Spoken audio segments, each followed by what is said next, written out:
En fait, un pasteur qui ne travaille pas, il vous dit, je suis dans les business. Tu as commencé les business comment?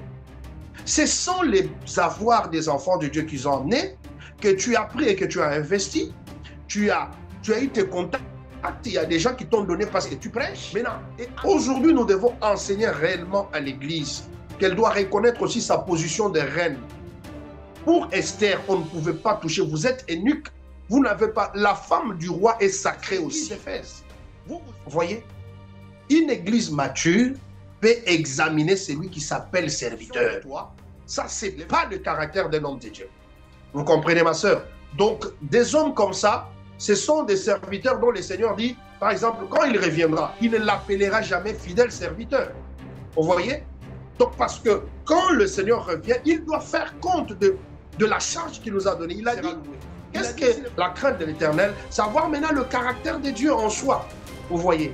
Vous pouvez être un bon prédicateur, vous prêchez très bien, on n'a pas de problème avec vous dans vos révélations, dans la profondeur où vous nous amenez, mais vous avez un problème de caractère familial qui n'est pas encore bien travaillé. Vous voyez, parce qu'il y a beaucoup de zones sombres. Et tes émissions nous permettent que nous puissions éclairer là où c'est sombre, pour que les voleurs qui se cachent là puissent savoir qu'on les a détectés.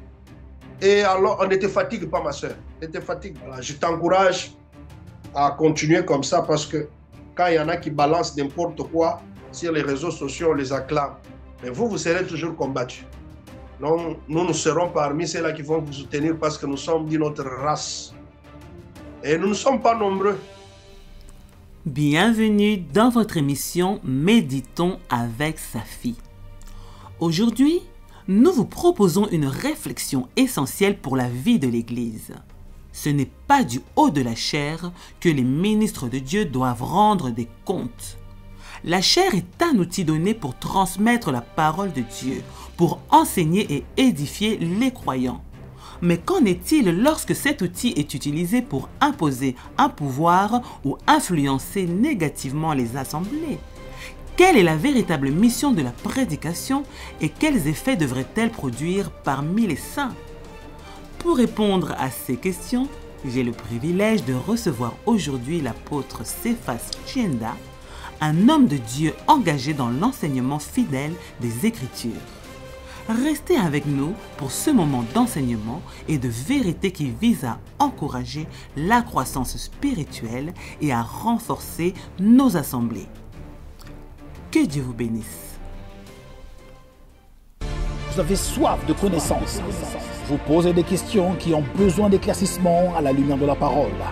Méditons avec Safi, des enseignements, des exhortations, des témoignages pour l'édification du peuple de Dieu. Méditons avec Safi, mariage, famille recomposée, vie sociale. Méditons avec Safi, une émission qui impacte et qui contribue à ce que nous puissions atteindre cette maturité en Christ, qui est la base de notre appel. Méditons avec Safi. Vous connaîtrez la vérité et la vérité vous rendra libre.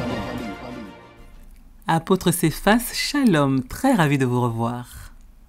Shalom, ma sœur Safi. Ça fait très très longtemps. Je bénis le Seigneur pour sa grâce. Et je bénis le Seigneur de nous avoir gardés tous. Et je suis très reconnaissant que nous puissions encore avoir cette opportunité de parler encore de la part du Seigneur. Je profite pour saluer tous les bien-aimés, tous les saints, tous les frères bien-aimés. C'est votre frère, l'apôtre Cephas Tchenda. Je réside à Cape Town, dans une des assemblées de saints, ici sur place à Cape Town. Et je crois que ma sœur bien-aimée Safi, qui fait très très bien son travail, a encore jugé bon de nous appeler afin que nous puissions partager de la part du Seigneur les choses du royaume. Merci. Alléluia, gloire au Seigneur. Alors, le thème du jour a pour titre « Ce n'est pas du haut de la chair que les ministres de Dieu doivent rendre des comptes ». Pour commencer, la première question est celle-ci. Qu'est-ce que prêcher selon les Écritures et quels sont les effets attendus pour l'Assemblée? Quelle est la mission principale de la prédication, apôtre Cephas? Merci beaucoup, ma sœur. Voilà pourquoi nous bénissons toujours le Seigneur pour tes questions et tes émissions qui sont des émissions qui édifient, des émissions qui essayent quand même de nous aider à ce que les enfants de Dieu soient recadrés par rapport à la parole de Dieu. Donc, prêcher selon les Écritures, c'est persuader quelqu'un, c'est l'amener à prendre une décision. Je vais prendre quelques écritures qui vont un peu nous aider parce qu'il y en a beaucoup. Je vais donner ces écritures-là. On peut lire même à la maison. Nous prenons par exemple Acte 18, 19 plutôt, Acte 19, verset 8. Il dit ceci. Ensuite, Paul entra dans la synagogue où il parla librement pendant 3 ans. Il discourait sur les choses qui concernent le royaume de Dieu, s'efforçant de persuader ceux qui l'écoutaient. Je voudrais que nous puissions souligner le mot persuader. Persuader, c'est amener quelqu'un à prendre une décision. Donc, dans la prédication, on vise à ce qu'une personne soit ramenée à une certaine croyance. C'est ça, vraiment, en fait, prêcher. Donc, prêcher n'est pas démontrer d'abord des connaissances. Prêcher n'est pas d'abord s'exposer soi-même, mais prêcher, en fait, c'est persuader. Je prends encore Acte 26, 28. Donc, je voudrais juste donner ces exemples avec les Écritures. Ça va nous aider. Yeah. Et regardez ce que le roi Agrippe a dit. Et Agrippe a dit à Paul, tu vas bientôt me persuader de devenir chrétien. Vous voyez, donc, je veux dire que prêcher, c'est persuader quelqu'un. Vous voyez, ce roi ici, c'était un roi païen, mais le frère Paul était en train de prêcher. Le frère Paul lui présentait Christ afin qu'il puisse accepter Christ. Donc, prêcher, c'est persuader. Donc, les effets que nous attendons dans une assemblée, quand nous prêchons, c'est que les gens croient. Les gens changent. Vous voyez, toute prédication doit amener les gens à changer. Et si la prédication ne change pas et que les gens sont toujours tels qu'ils étaient, c'est comme un professeur, quand il donne son cours, il aimerait que ses enfants assimilent le cours. En fait, donc, prêcher pour un prédicateur, il se sentira qu'il a atteint son objectif lorsque les gens à qui il a annoncé l'évangile ont cru à ce qu'il a donc annoncé. Donc, pour finir la dernière partie, parce que tu as dit, quelle est la mission de la prédication? Donc ça, c'est comme la finalité dans tout ça. Moi, je dirais en un mot, c'est que c'est ramener l'homme à la nature divine. Parce que tu te rappelles, ma sœur, nous étions perdus. Nous sommes éloignés de Dieu. Et alors, le Seigneur, par la voie de la prédication, ramène l'homme dans le jardin. Donc, la mission finale de l'Église, ou bien la mission finale d'une prédication, c'est de ramener l'homme à la nature divine. Merci. Merci, apôtre Céphas. Alors, la deuxième question. Certains utilisent la chair pour asservir l'assemblée à leur leadership, voire la manipuler contre d'autres personnes. Qu'en dites-vous, s'il vous plaît? Vraiment, ma sœur, sa fille, c'est très, très déplorable de voir ce qui se passe aussi dans plusieurs chefs de serviteurs de Dieu. Ce n'est pas parce qu'on est serviteur de Dieu qu'on doit utiliser cette autorité que le Seigneur vous a donnée pour asservir les gens. Prenons toujours les Écritures parce que nous ne parlons pas avec nos raisonnements. Prenons les livres de 1 Pierre 5 parce que je voudrais voir ici un conducteur, un leader. Quelle est sa position? Donc allons-y dans 1 Pierre 5.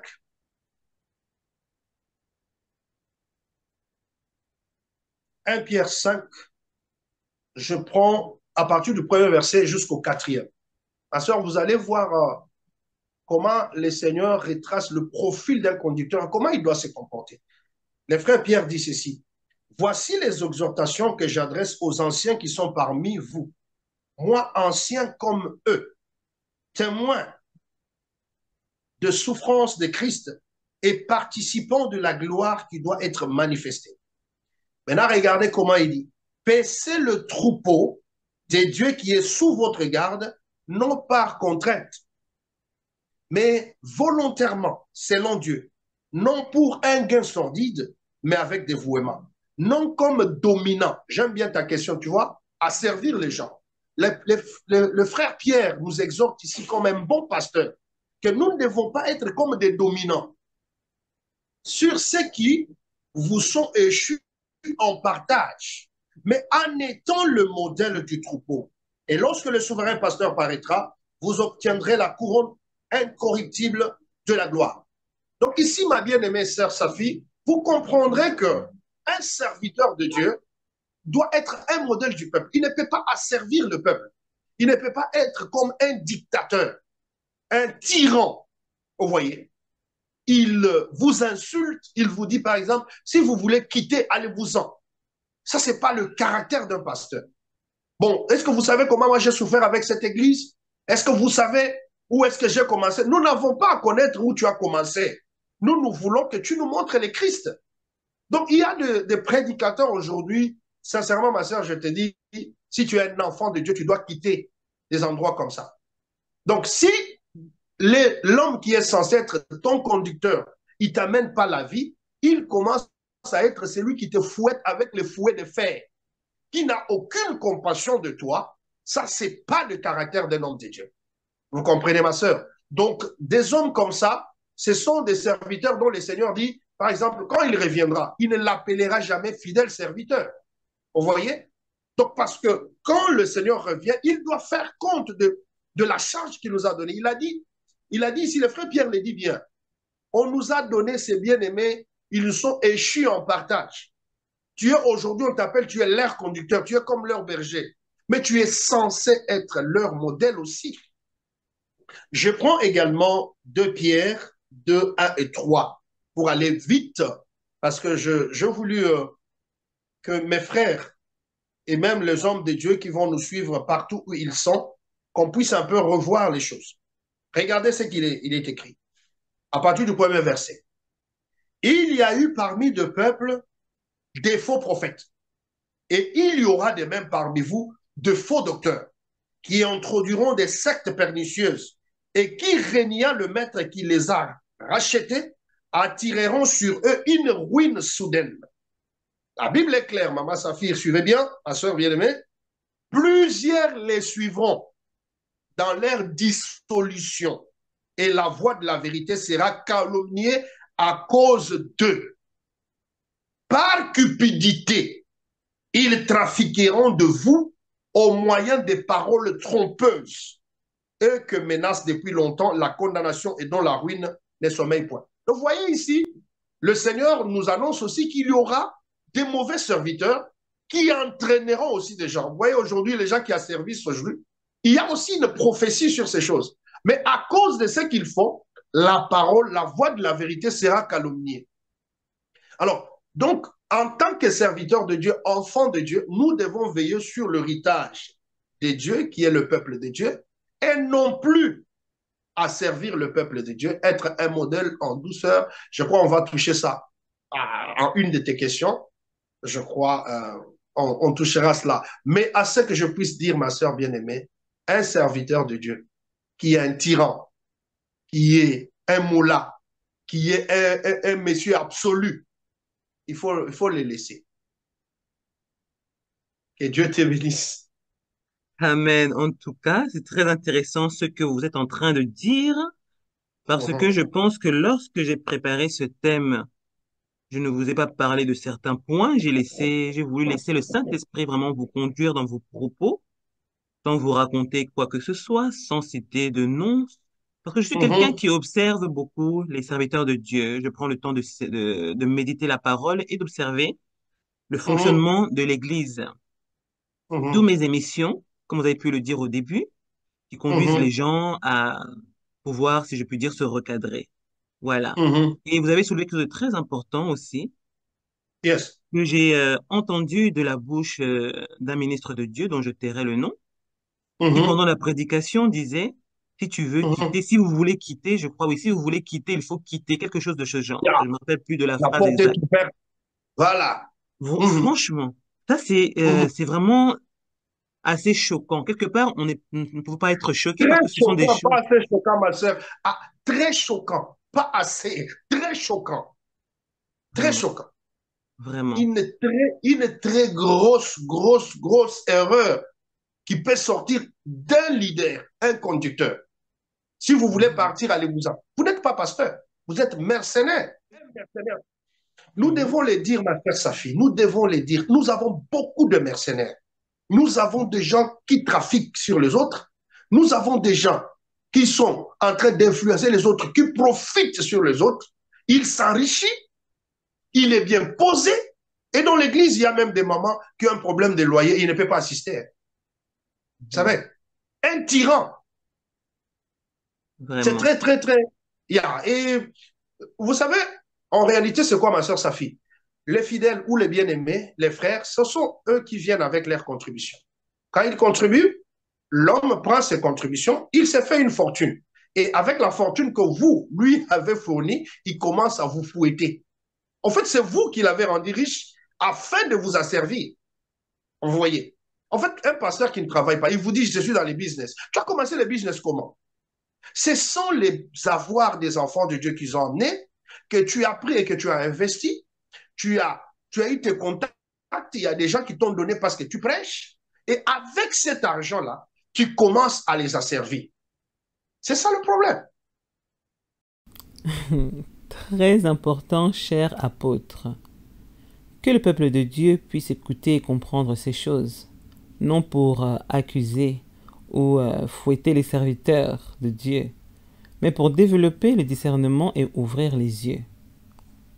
En effet, il existe des prédicateurs poussés par un esprit de cupidité, utilisant des stratégies pour manipuler le peuple. Par exemple, certains ministres peuvent déclarer publiquement qu'ils ne touchent pas aux dîmes, mais savent très bien comment et auprès de qui percevoir des dons. Certains vont même jusqu'à établir une sorte de cercle restreint, composé de personnes peut-être influentes ou généreuses, qui deviennent les principaux donateurs autour d'eux. Alors il est très important de donner pour soutenir les ministres et l'œuvre de Dieu, comme la parole nous y exhorte. C'est très important. Mais je le répète, nous devons avoir du discernement pour reconnaître l'esprit qui anime certains. La dernière version, maman, que je vais vous donner, quand vous étiez juste en train de parler, ma soeur bien-aimée, écoute le livre d'Apocalypse, ce qu'il dit. Dans le livre d'Apocalypse, je crois, chapitre 2, vous allez nous balancer ces passages-là. Il dit, tu as éprouvé ceux qui se disent apôtres et qui ne le sont pas. Qui a éprouvé? C'est l'église d'Éphèse. Vous voyez? Une église mature peut examiner celui qui s'appelle serviteur. Le Très frère bien. Paul dit en acte 20, il dit quoi? Il s'introduira parmi vous de lourds ravisseurs qui n'épargneront personne. Et il s'élèvera parmi vous. Les ennemis qui s'introduisent peuvent être faciles à détecter, mais ceux qui s'élèvent sont le plus dangereux. Ils sont toujours avec vous. Vous voyez? Vous les avez crus, ils ont marché à un certain moment avec vous, mais ils changent de vêtements. C'est comme Dathan, Corée et Abiram. Vous voyez? Ils ont marché avec le peuple. Vous voyez? Et après un certain moment, ils démontrent leur caractère. Ils s'étaient couverts en peau de brebis, mais à un certain moment, ils jettent la peau. Mais celui qui vient, comme vous ne les connaissez pas, quand il vient, vous pouvez le remarquer. Maintenant, aujourd'hui, nous devons enseigner réellement à l'Église qu'elle doit reconnaître aussi sa position de reine. Pour Esther, on ne pouvait pas toucher. Vous êtes eunuque, vous n'avez pas. La femme du roi est sacrée aussi. Vous, vous êtes un ministre de Dieu qu'on ne touche pas, mais sachez aussi qu'on ne touche pas à la reine aussi. Amen, Voyez? amen. Donc, quand les enfants de Dieu viennent devant moi pour me dire que tu ne nous as pas montré le maître, c'est à moi de dire que non, en réalité, où je me répands. Vous voyez, je me répands que j'étais à côté de la chose. Je n'ai pas été un modèle. Le peuple dit à Josué, vous savez, maman, vous avez pris un sujet qui est très bon pour moi et je me sens très à l'aise. Ils disent à Josué ceci. Quand Moïse part, il dit, nous allons te suivre. Mais toi, montre-nous seulement les dieux de Moïse. Vous voyez, donc, pour te suivre, nous allons te suivre. Pour t'obéir, tu es notre conducteur. Mais si tu ne nous montres pas les dieux de Moïse, nous ne pouvons pas te suivre. C'est ça un vrai juif. C'est ça un vrai enfant de Dieu. montre-nous les pères et cela nous suffit. Pas ta Amen. femme, tes voitures, ta manière d'être. Nous n'avons pas besoin de cela. Voilà un peu. Très bien. Dans ce cas, s'il vous plaît, dites-moi, enfin, dites-nous, comment se fait-il aussi que ces personnes, ce genre de prédicateurs, peut aussi apporter de très bons enseignements? Merci, ma très sœur, bien-aimée sa fille, très chère bien-aimée sa fille. C'est là que nous devons vraiment tirer plus d'attention en tant qu'enfants de Dieu, même prédicateurs.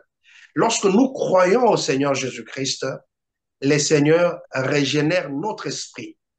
Mais nous devons savoir que notre caractère peut poser un problème. C'est pourquoi vous allez voir que lorsque quelqu'un est converti, lorsque quelqu'un reçoit le Seigneur ne prend pas du temps pour lui donner son esprit. Vous avez l'esprit de Dieu, vous pouvez avoir le miracle, vous pouvez avoir la prophétie, vous pouvez bien prêcher, on pourra bien vous enseigner, vous répétez bien les prédicateurs et vous commencez vraiment à nous épater. Mais votre caractère ne vous a pas encore quitté.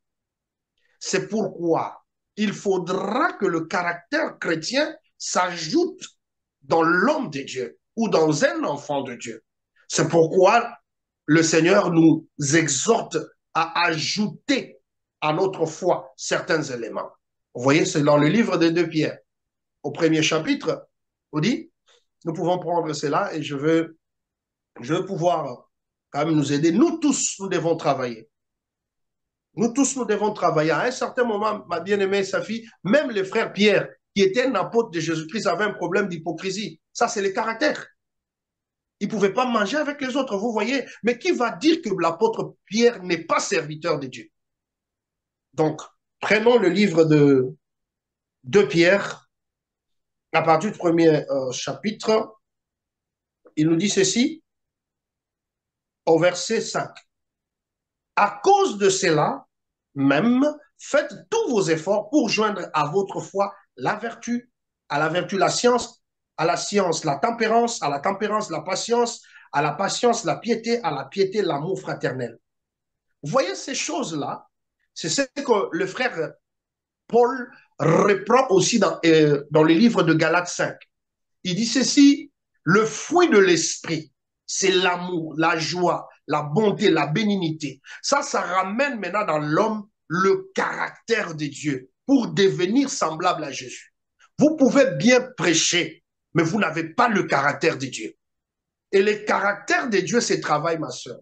On doit juste être humble. On a l'appel de Dieu, amen. La grâce est trompeuse, mais la femme qui craint l'Éternel est celle qui sera louée. Qu'est-ce que la crainte de l'Éternel? Savoir maintenant le caractère de Dieu en soi. Vous voyez, vous pouvez être un bon prédicateur, vous prêchez très bien, on n'a pas de problème avec vous dans vos révélations, dans la profondeur où vous nous amenez, mais vous avez un problème de caractère familial qui n'est pas encore bien travaillé. Vous voyez, c'est pourquoi vous allez voir, on vous dit, il nous a bien prêché, c'est une bonne sœur, il a ceci, mais là, c'est son caractère. Alors que Dieu nous fasse grâce tous, mes bien-aimés, et même le frère Pierre n'a pas résisté au frère Paul quand il lui a reproché sur son hypocrisie. Vous voyez, voilà un peu un enfant de Dieu. Lorsqu'on me fait des reproches, même si je résiste, l'Esprit viendra me dire que tu dois travailler là-dessus. Tu n'as pas encore le caractère de Dieu dans ça. C'est ça le problème. Non, toi tu es quelqu'un qui a un tempérament tellement excessif qui te fâche facilement. Ce n'est pas que tu n'as pas le Saint-Esprit. Tu as le Saint-Esprit, mais tu dois travailler la tempérance. Voyez un peu, ma soeur? Je m'excuse. Je crois que c'est ce que nous devons tous avoir comme attitude en tant que serviteurs de Dieu. Autre chose que je vais ajouter. Le grand Paul que toi et moi nous lisons, avec plusieurs épîtres. J'aime bien le grand Paul. Mais vous savez, quand le grand Paul parle, il dit, ce n'est pas que j'ai atteint déjà la course, je cours. Hein? Je frappe pas comme l'aventure. Afin de ne plus être désapprouvé après avoir prêché aux autres. Vous voyez? Donc, un homme de Dieu, tel que je suis là, je travaille toujours, ma soeur. Je continue à travailler. Donc, dans la marche, on doit devenir semblable à Christ. Vous voyez? Et atteindre l'état de Christ, c'est travailler son caractère chrétien. Pourquoi je vous avais dit, le but final de la prédication, c'est que nous retournons à la nature divine, qu'on soit comme Dieu, mais sur la terre. Vous êtes des dieux, mais vous mourrez comme des hommes. Voilà. Alléluia. Donc, d'où nous sommes appelés, nous sommes des ambassadeurs. Donc, un ambassadeur est censé représenter, n'est-ce pas, le roi, le président. Donc, nous sommes censés Voilà. représenter Christ. Et représenter Ouais. Christ, c'est représenter en ayant son caractère, n'est-ce pas? Voilà, tu vois, le verset commence à couler. Hein. Ambassadeur, Alléluia. on ne voit pas les caractères de son royaume. Nous allons aimer aller là-bas comment? Hein? Quel ciel vous voulez nous emmener ou si le ciel est comme ça? Voilà pourquoi il y a d'autres gens qui disent, ah, si les choses étaient de Dieu étaient comme ça, au moins je ne peux pas suivre. Lui, là, il est comme un pharisien qui m'empêche même à suivre les choses de Dieu. Alléluia. Donc, que chacun s'examine. Voyons si nous sommes Amen. dignes de pouvoir représenter Christ, si nous sommes vraiment ces ambassadeurs qui le représentent correctement ici-bas. Mhm. Ok. Question suivante. Vous avez déjà Yes. répondu en partie à cette question, mais nous Mhm. aimerions que vous puissiez nous donner un peu plus d'éléments à ce sujet. Donc, Mhm. quel est le genre de comportement attendu d'un prédicateur responsable? Donc, quelles Ah. qualités et attitudes devraient être présentes chez un prédicateur pour véritablement inspirer et édifier son assemblée? Merci beaucoup, ma sœur bien-aimée Safi. Tous ceux-là qui sont appelés à diriger les autres ont une très lourde charge sur leurs épaules. Je vais dire encore, remarquez, je vais un peu dans l'ombre, dans l'ancienne alliance. Vous allez voir que lorsque le Seigneur appelle Gédéon, Gédéon avait peur. Mais lorsque l'Éternel va donner toutes les garanties à Gédéon, il va s'en aller. Je vais aimer ce que Gédéon va dire. Je crois, je suis dans Juge 7, vous allez nous balancer cette écriture. Il dit ceci, vous me regarderez faire et vous ferez comme moi. Ça, c'est très important. Un conducteur, c'est tout un modèle.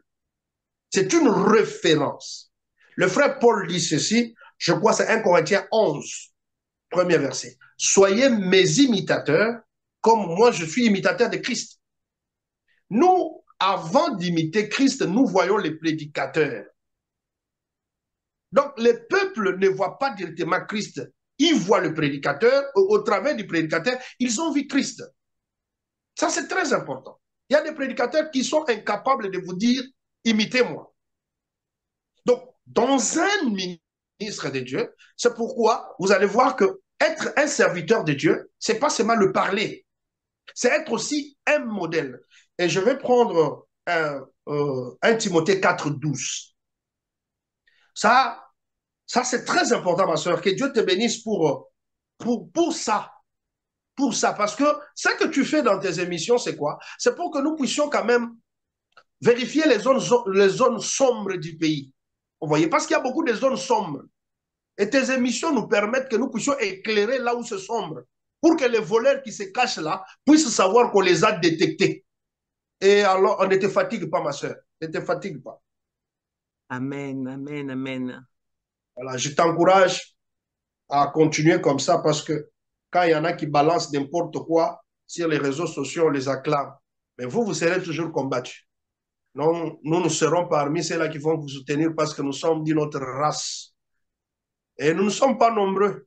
Regardez ce que l'Écriture dit. 1 Timothée 4,12.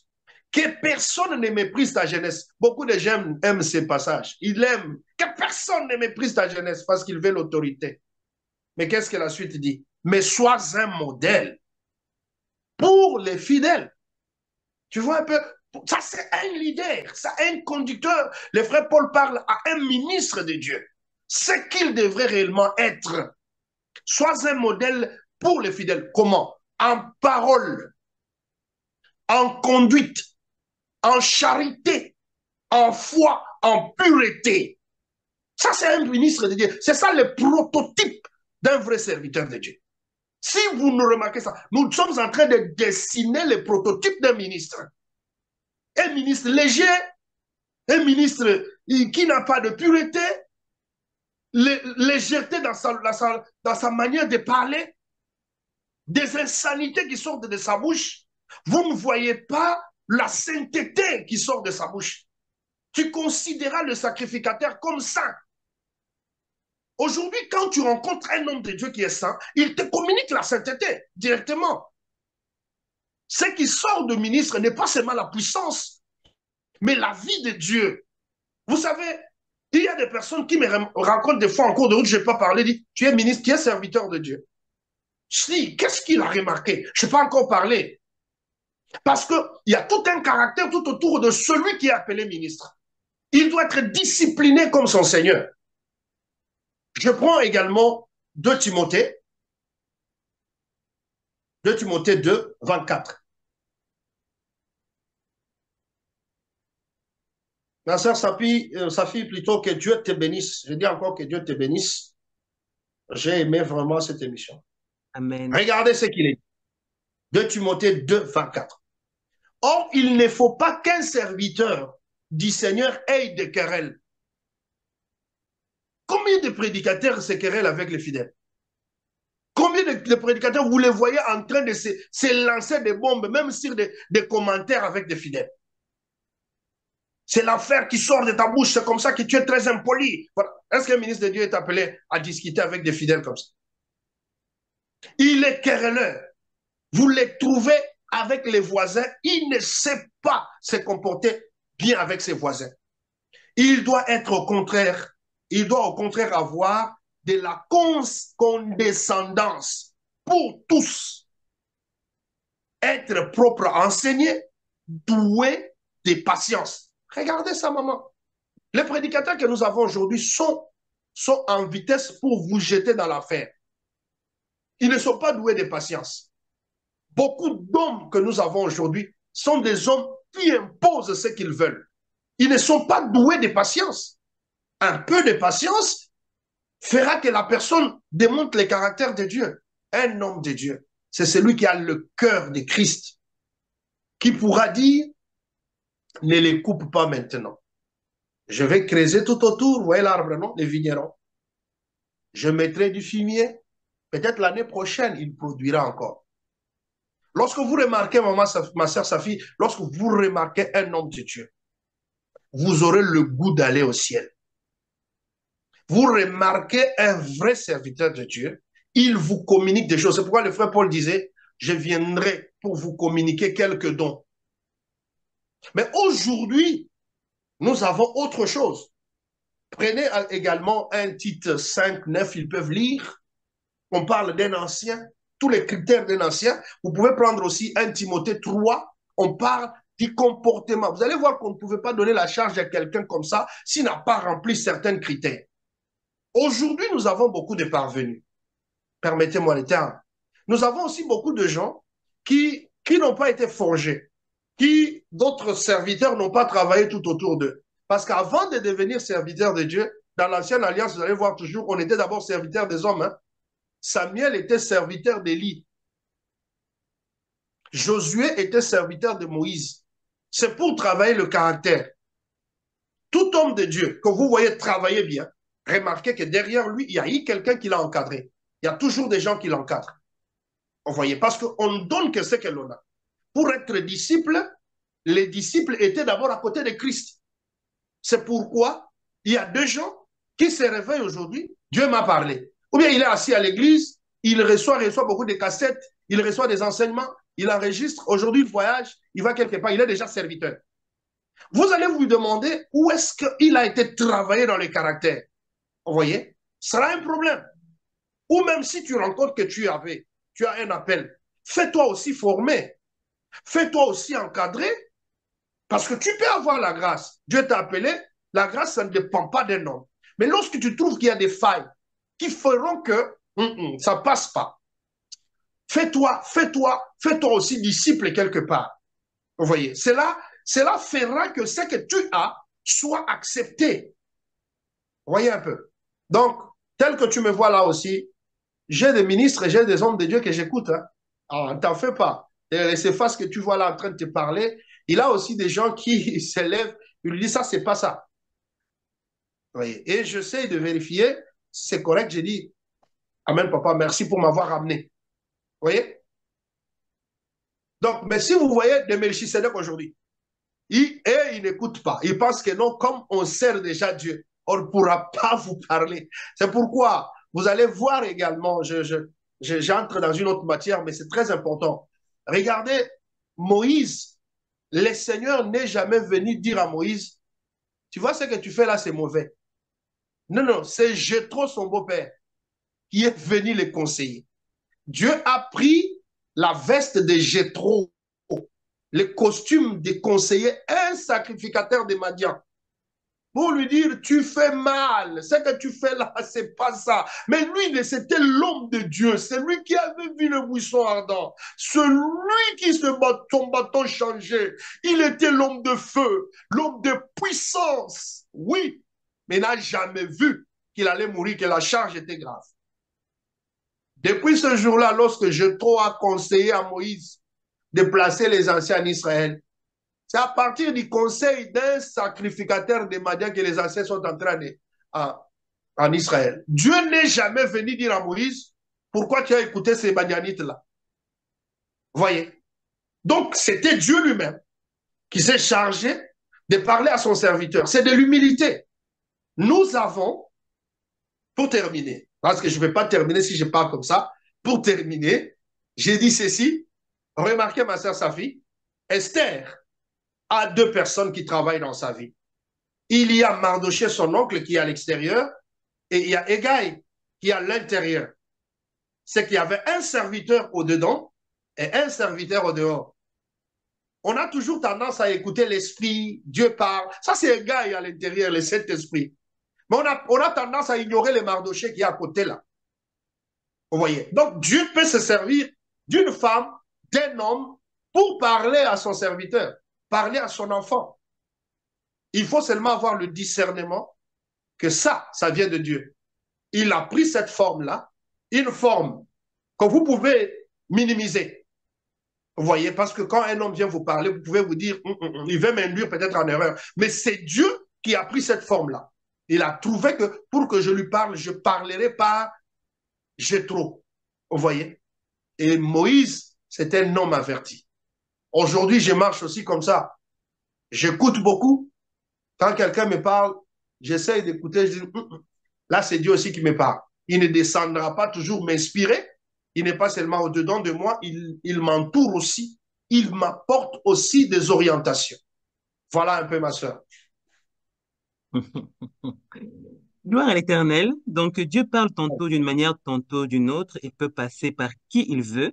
Il peut passer Amen. aussi par méditant avec sa fille, car je Mhm. crois que Dieu utilise aussi cette plateforme pour pouvoir conduire le peuple de Dieu à être éclairé, à changer, n'est-ce pas? C'est, si je puis dire, un jugement, car les ministres de Dieu qui passent ici apportent la parole de Dieu et cette parole nous Mhm. juge. Donc, le but Mhm. n'est pas de détruire ou Mhm. d'humilier qui que ce soit, mais de Yes. vraiment nous conduire à ce changement, à ce perfectionnement qui est très important et qui est valable même pour les ministres de Dieu qui enseignent, comme l'a soulevé notre cher apôtre. Donc, Mhm. tant que je remarquerai pour ma part des choses qui ne sont pas correctes, je viendrai les exposer ici, avec la Mhm. sagesse d'en haut, bien entendu, parce que je ne dois pas le faire avec une motivation impure. Je viendrai les Amen. exposer pour la Yes. gloire de Dieu. Parce que avec Mhm. le Seigneur, pour ma part, je ne fais pas de sentiments, de Mhm. sentimentalistes ou quoi que ce soit. La parole de Mhm. Dieu doit être honorée, doit être respectée par moi-même Yes. et par nous tous qui sommes en Christ. Donc, c'est vraiment Mhm. très important de pouvoir soulever ce genre de thème, car je remarquerai qu'il y a vraiment des débordements. Mhm. Effectivement, nous pouvons être face à des vrais serviteurs de Dieu authentiques, mais qui manifestent des caractères inappropriés, comme l'a soulevé aussi l'apôtre. C'est très important de Mhm. devoir changer, de pouvoir écouter et de pouvoir être transformé vraiment avec l'aide du Seigneur. Voilà. Amen. Alors, apôtre, je vais vous laisser conclure Yes. et Mhm. à vous la parole. Merci beaucoup, ma sœur Safi, que le Seigneur te protège, qu'il te garde dans son amour. Tu as vraiment bien éclairé la chose. Je voudrais dire à tous les hommes de Dieu, à tous mes frères, Mes sœurs, que ces interventions ne sont pas cadrées à attaquer qui que ce soit, mais à nous réveiller tous ensemble. Et que s'il y a danger, nous devons crier. La sentinelle est sur la tour pour crier. Et je crois que le cri est même pour moi-même, si vous constaterez que le frère, votre frère Céphas, ne marche pas selon l'enseignement que nous avons reçu, vous avez votre devoir de l'appeler et de le ramener comme votre frère parce que vous voulez qu'il aille au ciel comme vous. Donc, je vous bénis et je vous remercie. Si nous avons dit quelque chose que vous avez trouvé que cela n'a pas cadré, vous allez prendre contact sur notre sœur Safi pour pouvoir nous contacter aussi et nous recadrer. Nous serons humbles de revenir et de corriger cela parce que nous avons notre objectif que d'aller au ciel. J'ai dit, je vous remercie, ma sœur Safi, que Dieu vous protège, que Dieu garde toute votre famille, que Dieu vraiment vous fasse de très, très bonnes choses. Merci, ma sœur. Amen. Merci, apôtre Cephas Tienda. Merci. Si vous croyez que notre Seigneur et Sauveur Jésus-Christ conduit cette émission Méditons avec sa fille, n'hésitez pas à contribuer à cette œuvre en partageant, pourquoi pas, cette vidéo à au moins une personne de votre entourage. Si vous n'êtes pas encore abonné, n'hésitez pas à le faire et à cliquer sur la cloche de notification afin de recevoir nos avertissements en temps et en heure. Que Dieu vous bénisse.